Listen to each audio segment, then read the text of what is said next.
botol ni sama ni dengan 3 botol Dynamo. Sama. Taruh saja. Taruh saja di apa ni? Di mesin 15 ml begini saja 7. Tapi kalau macam kurang daripada 7 kilo, 3 kilo ke apa ke, guna separuh saja. Guna separuh. Dia memang wangi. Wangi.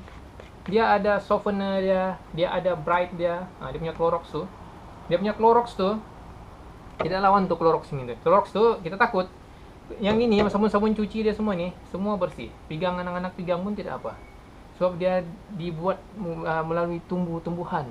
Tumbuh-tumbuhan tu dibuat, sebab itulah dia menggunakan EcoSense. EcoSense ni dia tidak ada bahan-bahan chemical yang berbahaya, tidak ada bahan-bahan chemical berasid lebihan dan alkali. Dia neutral. Nanti saya akan buat demo pasal Mila Power ni. Bila sudah digunakan iodine tu, masukkan dalam satu air, kita akan gunakan pH indicator tu.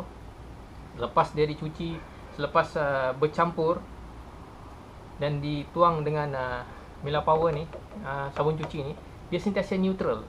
Tapi bila dengan menggunakan sabun cuci yang lain, dia akan menjadi biru, dia lebih asid.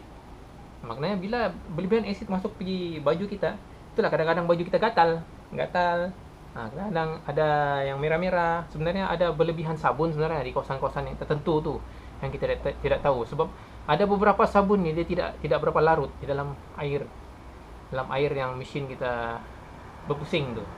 Jadi apa yang penting sekali, yang barang-barang saya tunjuk tadi tu adalah barang keperluan semua untuk di rumah. Sebenarnya dia banyak-banyak barang lagi ni. Macam yang ini, dia ada barang-barang diet. Coklat ni, ni coklat. Saya beli ni coklat. Dalam conversion pack 1040 ni semua ada untuk kita pakai sendiri, bukan untuk kita jual. Kita tidak boleh jual barang dalam Melaleuca, kita tidak boleh jual karena terminate saya nanti. Ini barang Melaleuca ni dia cakap turns fat into fuel. Maknanya bila kita lapar, makan si coklat cukup lah. Dia ada satu fiber wise untuk kita makan fiber, membersihkan nutrition untuk vitamins. Dia ada package untuk sesiapa yang berlebihan gula, macam bapak saya, dia guna insulin.